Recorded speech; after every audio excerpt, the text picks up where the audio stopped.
bonna betwagaliza okufa, akubbidde ente, akubbidde ettaka, akubbidde kino oba akubbidde kino oga nti yakafa singa emmotoka emutomera. Ebyo birowoozo byo.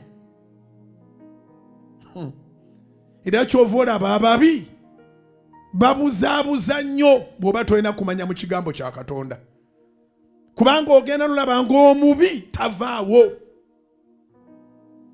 Ogenda olaba ng'omubi tavaawo.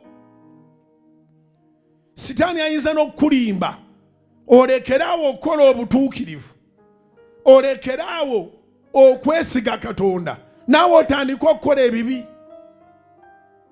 Kubanga olabanga abakola ebibi Katonda baatanyega, olabanga baasanyukira. Ng'olaba bakola ebibi bazzaako bibi, bakola ebibi bazzaako bibi, bakola ebibi bazzaako bibi, ate tebafa. Kaakati eno ye idea ya Katonda ku bakozi b'ebibi. Ffenna twali bakozi ba bibi, ate ne leero yasalawo nti tutuukiridde. Talina ssanyu lyasanyukira kufa kwa mubi. Akubbyeko akasimu, oba akubbyeko emmotoka, oba akubbyeko ssente, yadduka n'essente zo. Katonda ayagala yeenenye, ate bwe yeenenya abeere omulamu, ataddemu alabikeko ne gy'oli nga yeetonda. Kabe kasinge ne kye yakuggyako akikuddize.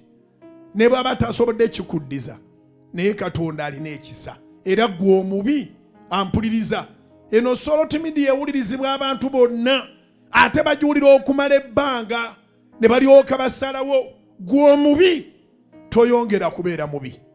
Semberera Katonda akunaazeeko ebibi otereere mu linnya lya Yesu.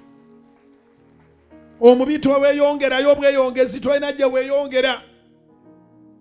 Akola ebibi kyusa. Ebirowoozo byoleka bituuke ku ddala ly'okuba nti biteredde. Naye naawe atakola bibi, leka kwegomba akola ebibi ng'olabanga awataliwo kimubaako. Akola ebibi olabanga awataliwo kimubaako, si lwakubanga Katonda akoonyeemu. Katonda tayagala kufiirwa muntu oyo. Basaba ne bannyaba, omuntu gw'olaba si oyo yekka, gw'olaba bode, olaba physical figure, naye Katonda alaba material eyakolera ddala omuntu. Katonda alaba material, ate nalaba omwoyo. There is a spirit in an evil doer, a spirit that has been possessed by evil spirits.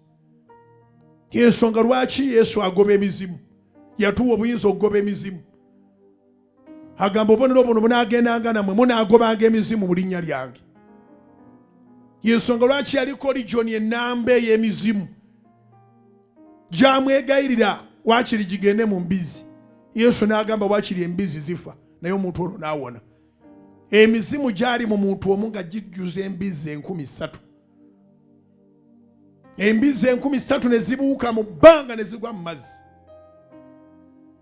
Naye ono omusajja n'awona n'atereera. Katonda ayagala ataase buli muntu.